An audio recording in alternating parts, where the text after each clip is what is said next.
विकास की डबल रफ्तार। बीते 9 वर्षों का देश का अनुभव रहा है कि जहां जहां बीजेपी की डबल इंजन सरकार है, वहां वहां गरीब कल्याण की योजनाएं तेजी से जमीन पर उतरी है। हर घर जल योजना में कर्नाटका देश के अग्रणी राज्यों में है, क्योंकि यहां भी भाजपा सरकार है, वहां भी भाजपा सरकार है। इसलिए संभव हो पा रहा है क्योंकि यहां डबल इंजन सरकार है। आपको मैं बताऊं, जो राज्यों में भाजपा सरकार नहीं है, लोकतंत्र में स्वाभाविक है, लेकिन करते क्या है, केंद्र सरकार की कोई भी योजना उनके यहां सफल ना हो, उनको डर लगता है कि अगर सफल हो गई तो मोदी का जय जयकार हो जाएगा। कुछ लोग तो योजना से जुड़ते ही नहीं है। कुछ राज्य ऐसे हैं, वो योजना का नाम बदल देते हैं, स्टिकर नया लगा देते हैं। देश में एक बात आप हैरान हो जाएंगे, गरीबों को अनाज देने के लिए one nation one ration card supreme court को हुक्म करना पड़ा। क्यों? क्योंकि डबल इंजन सरकार उस राज्य में नहीं थी। देखिए, पीएम किसान सम्मान निधि में यहां कर्नाटका सरकार 4,000 रुपये अपनी तरफ से भी जोड़ रही है। भारत सरकार 6,000 रुपये दे रही है, राज्य सरकार 4,000 रुपये, दोनों भाजपा की सरकार। किसान को क्या मिल रहा है? 10,000 रुपये मिल रहा है। तो हुआ नहीं डबल लाभ।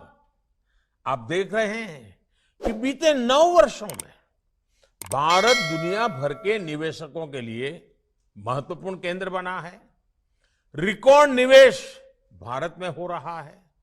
डबल इंजन सरकार के कारण इसका बहुत बड़ा लाभ कर्नाटका को मिला है।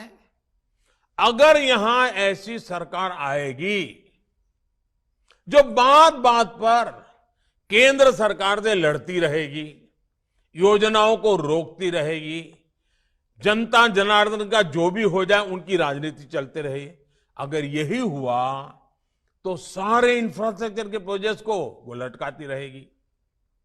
हम रोड बना चाहेंगे, वो जमीन संपादन का काम ही धीरे धीरे करेंगे। तो कैसे निवेश आएगा? निवेश नहीं आएगा तो कर्नाटका में नए रोजगार कैसे बन पाएंगे? यानी डबल इंजन की सरकार का न रहने पर जनता पर डबल मार पड़ती है। और आप देखिए, आप सामान्य नागरिक से बात करते ये भी बता सकते हैं कि देखो भाई, ट्रैक्टर है, हम बहुत बढ़िया काम करता है, लेकिन ट्रैक्टर का एक पहिया आप मारुति कार का लगा दें तो बताइए वो ट्रैक्टर चलेगा क्या? किसी के काम आएगा क्या? वो खुद ही अपनी उसमें बर्बादी करेगा कि नहीं करेगा?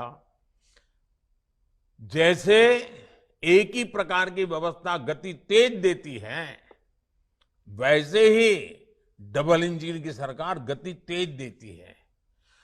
छोटी छोटी बातें लोगों के साथ बैठ करके समझाइए। और इस अर्थ में आपका सवाल भी बहुत महत्वपूर्ण लगता है। देखिए, भाषा, संस्कृति, साहित्य और इतिहास की गौरवशाली धरोहरों में कर्नाटका बहुत समृद्ध है। आप वहां रहने वालों का ध्यान जितना जाता होगा, हम बाहर से जब आते हैं ना, हम तो अभिभूत हो जाते हैं। कर्नाटका की 2 बातें मुझे हमेशा से अपनी ओर खींचती है। आध्यात्मिकता में कर्नाटका कोई मुकाबला नहीं, और यहां पर आध्यात्मिकता लोगों को एक साथ लाकर सामाजिक जागरूकता की तरफ जाने को प्रेरित करती है। यहां अध्यात्म और सामाजिक उत्थान दोनों साथ साथ चलते हैं। चाहे वो कनकदास जी की भक्ति हो या फिर शिव शरण के वचन हो, कर्नाटका के लोग भक्ति की शक्ति का उपयोग समाज के निर्माण में लगाते हैं, भविष्य के निर्माण में लगाते हैं। दूसरी बात यह कि कर्नाटका के लोग समय के साथ और कई बार तो समय से भी आगे चलते हैं। आधुनिकता के साथ चलकर भी कर्नाटका के लोग अपने साहित्य, अपनी भाषा से जुड़े रहते हैं। यहां के युवा कोडिंग भी करते हैं और कुवेम्पू जी की कविता भी पढ़ते सुनते हैं। आज भी कर्नाटका के युवाओं में कन्नड़ा साहित्य पढ़ने की संस्कृति जीवित है।